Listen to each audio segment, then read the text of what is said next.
Hello everyone, good evening. আজ একটা weekdays, আর উইকডেজে অফিসের পরে সাডেনলি একটা প্ল্যান করলাম সিনেমা দেখার, যেহেতু হল এখন খুবই কাছে।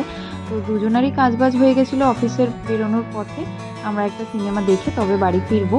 আর সিনেমাটা হচ্ছে আজকে ভুলভুলাইয়া 3।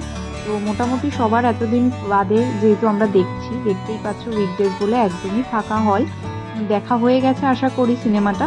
আমরা মোটামুটি রিভিউ পেয়ে গেছি, তো শুনেছি যা খুব একটা রিভিউ তো ভালো নয়। তো সেটা ভালো নয় বলতে কতটা খারাপ সেটা দেখার জন্যই এইবারটা চলে এসেছি হলে। তার কারণ প্রত্যেকটা পার্টি ভুলভুলাইয়ার আমরা হলে দেখেছি। তো সেই জন্য একটু এক্সাইটেড ছিলাম যে খারাপ হলেও সেটা হলে গিয়ে দেখবো একবার। তো যেটা বুঝতে পারলাম যে কেন সবাই বলছে না কমেডি না হরর, এটা যে কী হয়েছে।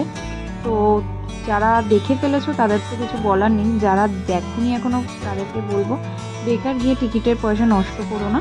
টাটা।